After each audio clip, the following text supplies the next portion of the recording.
So, good afternoon. Here we go again. And I'm saying this because last year I was also in the same podium discussing on the same topic. And I'm pleased that we have some developments. So my job is quite easy since we only have 10 minutes. Because this time I don't have to convince anyone with arguments or to talk about vision or policies or brainstorming ideas. Today I'm going to focus on facts that the European Union does financing the shipping sector. And in that respect, we do have examples. Last year I was referring to the new era, quite a revolution for the shipping sector, that the European Union decided, due to the introduction of the shipping sector and in the ETS process, apart from the shipping sector bearing obligations because of that, at the same time to be able to benefit from grants and incentives that the European Union provides to those companies, industries interested to transform and to apply EU policies. During the discussion we had in the panel last year, but also after the panel, I sensed a lot of doubts about this. So I realized that the audience was not really convinced of what I was transferring to the audience. And I said, okay, let's meet next year and see where we stand. So last year, there was a call from the European Union in the frame of the Innovation Funding Scheme, which for first time included also the possibility to finance projects in the shipping sector. We did have the opportunity as EY to support some of these projects, and I would like today just to brief you about which were the outcomes. The maritime sector submitted across Europe 21 proposals, and 7 out of them were funded. So I wouldn't say that the percentage was bad. So the competition was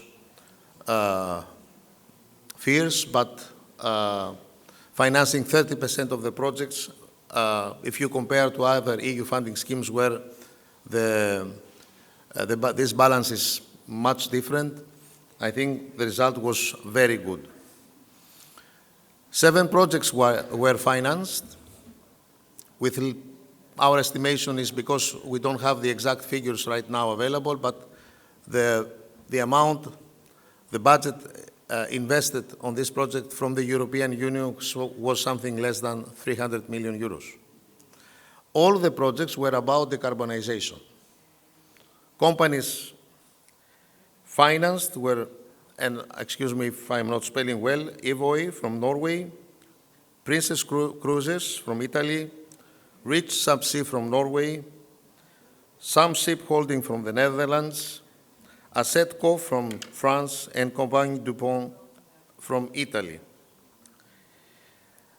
I would like to give you some information about what kind of projects were financed. Manufacturing facility for innovative electric motors for maritime transports, retrofitting of an existing passenger vessel to run on e-methanol, autonomous unmanned offshore service vessel and a fully electric remotely operated vehicle, 2 new container ships powered by multi-megawatt fuel cells, liquid or hydrogen cargo ship, and hybrid passenger cruise ship powered by a combination of wind, liquid, hydrogen, and bio-liquefied natural gas. One more project was invited to be financed after the results. We don't have more information. And also, last year, at the end of the year, 3 more projects related to decarbonization to the shipping sector were financed with over than 150 million euros. So the question which I received last year and the doubts I received after the panel, they are self-answered. Is this possible? The answer is yes. It is me who says so? No, it's the results. I would like also to highlight here that in some of these projects, the projects were submitted through a partnership between the shipyards and the ship owners. And this was because the idea was production lines of the shipyards to be able to construct green ships. So the opportunity to obtain grants and incentives from the European Union in the shipping sector is not coming only is not related to the shipyards, to the ship owners, but also to the shipyards, because the shipyards can establish in Europe, can establish new production lines for green ships to become competitive and also to attract new clients, because let me remind you that the EU grants are only dedicated to projects which are taking place in Europe. I'm not saying that the ships should travel in Europe. So the port of calls should be 30%. The new call of the Innovation Fund is about 50% per year to reach European ports. The rest can be whenever. Also, let me remind you that it is not about companies that they are established in Europe. The companies could be established wherever in the world. And to conclude, the answer to the question whether there is funding, the answer is yes. And this is the question I receive when I talk to ship owners around Europe, but mainly, I should say, here in Greece.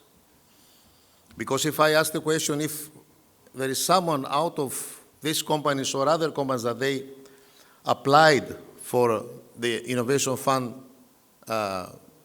call last year, if there is anyone in the room, I suspect that there is none of you. And there is none of you because you have such kind of doubts which, as I mentioned, with facts, maybe they are not reflecting the reality.